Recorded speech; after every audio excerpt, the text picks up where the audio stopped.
Hi guys. So today we're talking about foam rolling, and as most you know, foam rolling is a type of massage. And there's lots of different types of foam rollers on the market, and a lot of people wonder what's the best one for them. Well, they all have the same objective. They're all used to restore the natural mobility between the tissue that covers the muscle so that you can exercise pain-free, reduce your muscle soreness and tightness and injury, of course. So I'm going to show you the different types of rollers that are available on the market. So the first one I'm going to show you is a smooth grid roller, and this gets into light to moderate depth into the tissue. Usually we would roll out all the muscle groups in the neck, the back, the upper limbs, the lower limbs for 10 minutes once a week, and then just specifically concentrate for maybe 1 or 2 minutes a day on the particular muscle that is tight to you. I would start off on the smooth one, and then if you feel you want to get deeper soft tissue massage, then you can move on to what's called the rumble roller, which is this one.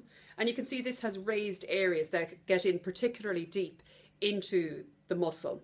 Now we have some specialized form of rollers as well. So we have a little mini rumble roller, and this can be used for plantar fasciitis in the arch of the foot, the heel of the foot, or between the hands. And finally, we have a very specialised implement of torture, and that is the rolling pin type roller. And this can be used in sitting on your quads or your shins, easily accessible. You don't have to get down on the ground. So there's lots of benefits to it. Now, they can all be ordered through physio clinics. Some of them are available in sports stores, but a lot of the more specialised ones in the rumble rollers come from the States, so you probably will have to order them through your chartered physiotherapist. So we're going to show you the techniques that they can be used for. So happy rolling. Hi guys, today we're doing some foam rolling. Okay, so I'm going to show you the techniques and Miranda will talk through them. We're going to start off with the neck, okay?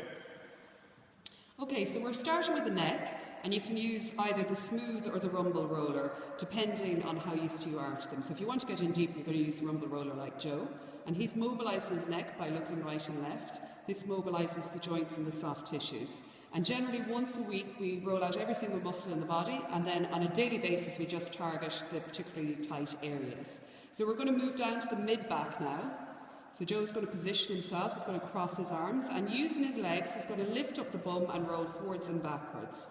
And we generally do 10 repetitions, and if we find a particularly tight point, a trigger point that triggers our pain or a stiff area, we just stop and we hold for about 30 seconds until the pain dissipates, and then we move to the next level and then the next level.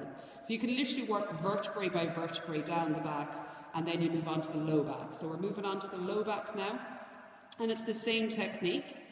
Rolling up and down and then holding at the trigger points. So the next area we would go on to then would be our glutes and our piriformis. So Joe is going to go into a figure 4 position, and he's going to move the muscle to the tight point, and again rolling forwards and backwards.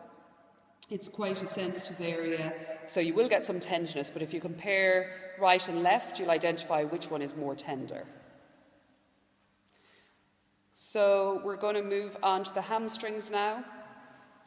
And again, when you're rolling these, you can break them into upper and lower hamstrings. If you wish to put more pressure into it, you just cross one leg over the other, and it just adds the body weight, gets in a little bit deeper. And as we mentioned before, the rumble roller has raised areas which gets in particularly deep. So if you're not used to it, if it's too painful, you can use the smooth roller. We're going to roll over into a side plank now, and we're going to do our ITB. And some people believe that you can't actually roll out the ITB, but you can roll out all the outside hamstring fibres and the quads, which actually will give you relief in that area.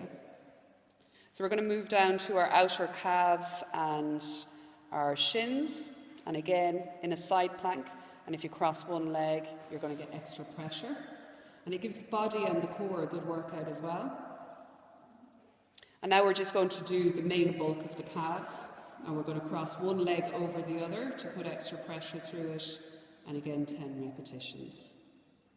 So we're going to show you a nice one now for the plantar fascia, shins and the outside of the calves, but we're going to use the smooth roller because it's a particularly painful one to do. So we're going to put the shin on the roller. Joe is going to pin down his calf using the other leg, and he's going to sit back on his heels with his bum, and he's going to flex his foot up and down 10 times. And then he's going to do 10 circles in each direction. Now it's particularly painful, but excellent for any sort of shin splints or plantar fascia or Achilles tendons related to tight calves. So here we're showing you how to use the first of our specialised rollers. So it's like a rolling pin roller, and it's very convenient and handy to get to hard to reach areas, but it's also something you can use if you can't tolerate lying on the foam rollers, or if you're in a team meeting and you want to continue your muscle release technique. And we can do any area. It's quite good for doing our shins as well, or the insides of our calves, so you can do the outside. And even though it looks very strange, it's actually a handy little roller to have. So we're going to move on to our mini rumble roller. And this is very good for under the arch of the foot for plantar fascia or just tight arch pain. And we can do it in sitting or in standing. And it actually gets in really, really deep. And again, you can split the foot into the front of the foot and the back of the foot and put as much pressure as you can through it. If you find a trigger point, you could just hold it at that area until the tightness goes and move on to the next one. And that's how we roll.